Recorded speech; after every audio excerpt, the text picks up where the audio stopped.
जिस इंसान ने आपको हर्ट करा है, it is a reflection of who they are. उनकी अपब्रिंगिंग कैसी रही है, वो किस एनवायरनमेंट में पले बड़े हैं, उनका थॉट प्रोसेस किस तरीके से काम करता है।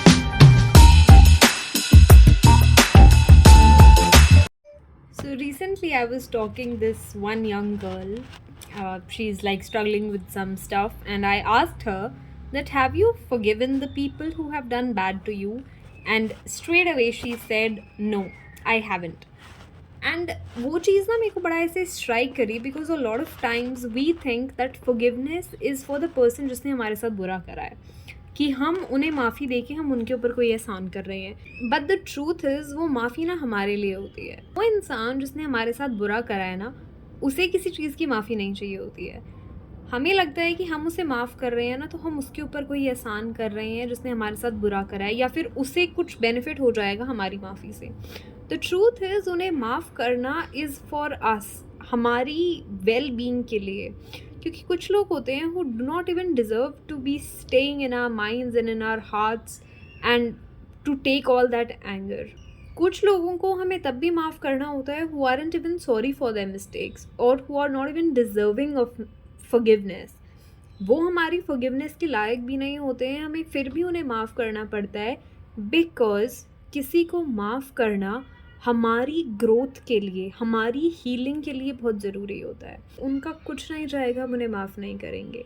पर माफ़ी एक ऐसी चीज़ होती है कि अगर हम नहीं करते हैं तो हम उन चीज़ों को इंटैक्ट, उन बेड़ियों में रहते हैं जो उस इंसान ने हमें चेन कर दिया होता है ना। तो जब हम किसी को माफ़ करते हैं ना, हम उन चेन्स को, उन शैकल्स को तोड़ते हैं जिन्होंने हमें इतने टाइम से बाउंड कर रखा था। Jesus died on the cross when we were still Sinners.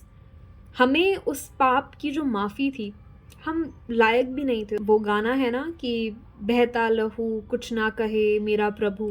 Jesus forgave us every sin that we have committed in our past, that we are committing and we will still commit. Jesus died for every single man, that whether or not we believe in him or not, he still died for us and he still forgave us. And we have to be Christ-like.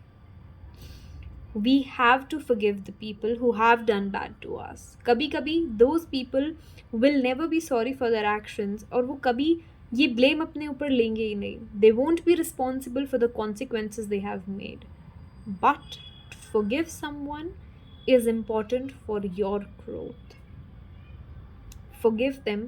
Accept this thing. Always remember कि जिस इंसान ने आपके साथ कुछ गलत करा है, जिस इंसान ने आपको हर्ट करा है, it is a reflection of who they are. उनकी अपब्रिंगिंग कैसी रही है, वो किस एनवायरनमेंट में पले बड़े हैं, उनका थॉट प्रोसेस किस तरीके से काम करता है।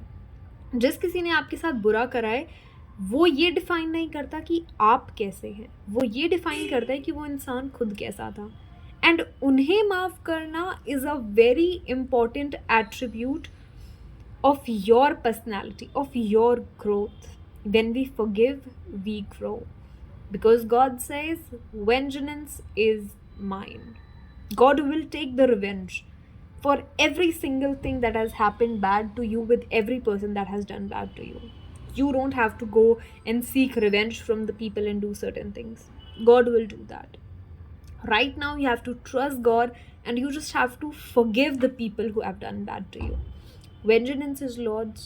God forgave you, and we are to forgive our brothers and sisters. God bless you all.